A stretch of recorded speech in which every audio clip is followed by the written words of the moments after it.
In chapter 3 of the letter to the Galatians, which we've just heard, St. Paul makes a number of important points.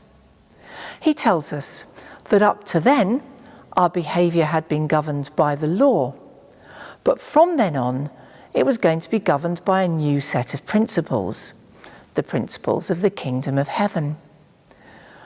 In the English translation, which we've just heard, verse 23 tells us we've been imprisoned or guarded under the law up to that point.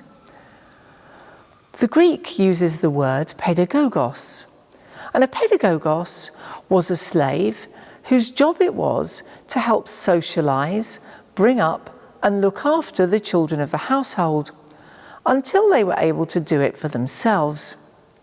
So there's clearly an element of growth here being conveyed by Paul.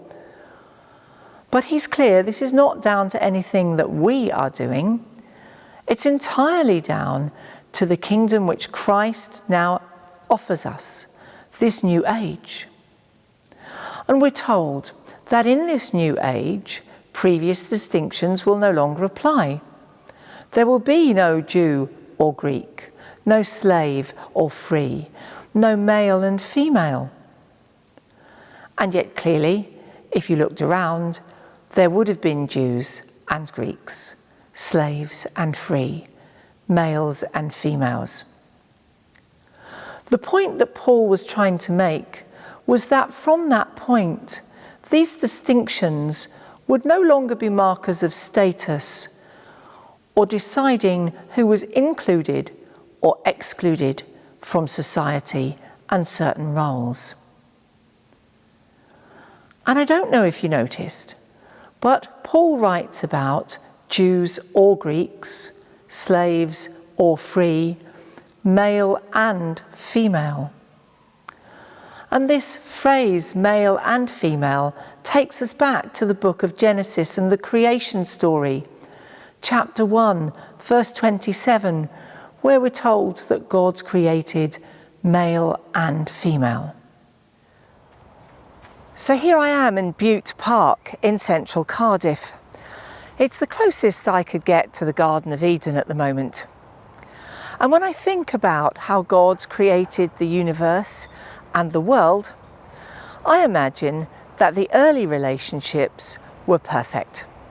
Our relationship to God and our relationship to each other and to everything that God has made. We were living, if you like, in a state of righteousness. And then came the fall.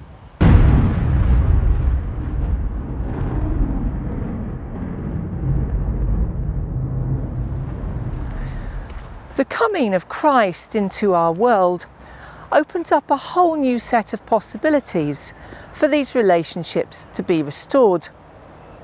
A world where our sexuality or gender is no longer a basis for excluding us, and instead we're included as children of God in all that God has made. We know, though, that the reality of our lives is often very different. The prevailing culture is heteronormative and cisgendered, and that's fine. But too often, we have to fight for our right to exist, let alone for our dignity.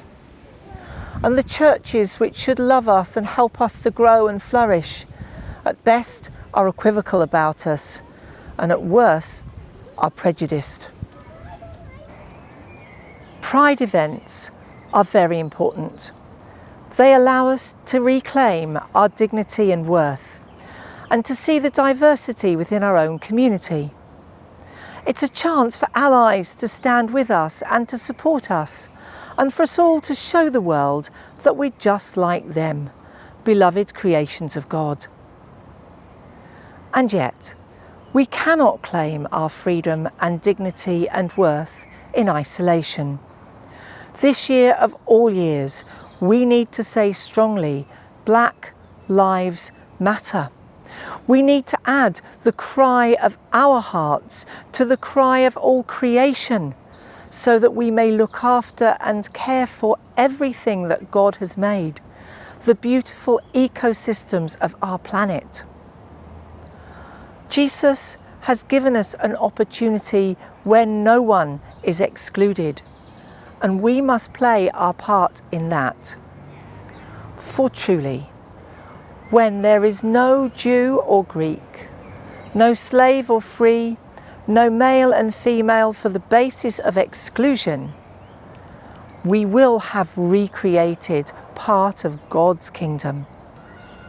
It's a holy task, and it's our task today.